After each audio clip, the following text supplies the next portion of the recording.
It usually took strangers a while to notice him even when they were in the same room with him. It took them even longer to notice that he never spoke. Some never noticed at all. Asa occupied very little space in the ward. After Sophie Moss's funeral, when Asa was returned, the father sent him into a boys' school in Calcutta. He was not an exceptional student, but neither was he backward, nor particularly bad at anything, and never student of satisfactory work were the usual comments that his teachers wrote in his annual progress reports. Does not participate in group activities was another recurring complaint. Though what exactly they mean by group activities they never said. Hesta finished school with immediate results, but refused to go to college. Instead, much to the initial embarrassment of his father and stepmother, he began to do the housework as though in his own way he was trying to earn his keep. He did sweep his whooping and all laundry. He learned to cook and shop for vegetables.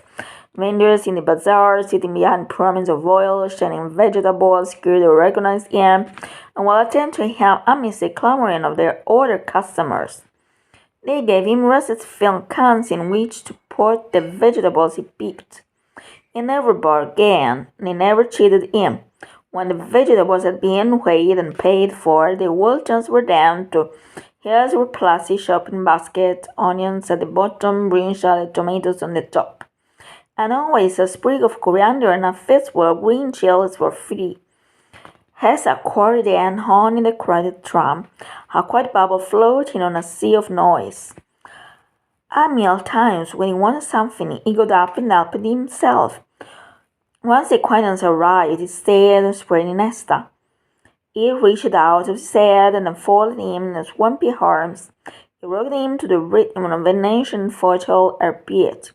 His sense still feet sacred tentacle inching along the sides of Urchic's vest. His vacillation against his soft white mundo. He oiled himself with warm, proper coconut oil and kneaded his old, loose flesh that stretched willingly of his bones. Like Chingun, he lived alone now. His wife Kalyani had died of ovarian cancer. His son Lenin had moved to Delhi, where he worked as a service contractor for foreign embassies. If Conrad Pillay was outside his house, holding himself when Esther walked past, he made it a point to greet him.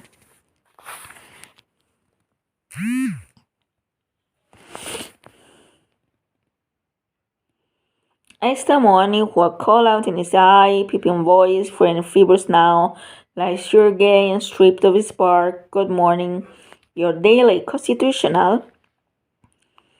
Esther would walk past, not even polite, just quiet.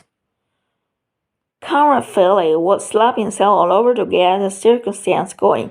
He couldn't tell whether Esther recognized him after all those years or not.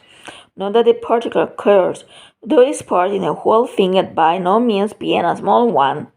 Conrad Pillay didn't hold himself in any way personally responsible for what had happened, dismissed the whole business as an inevitable consequence of necessary politics.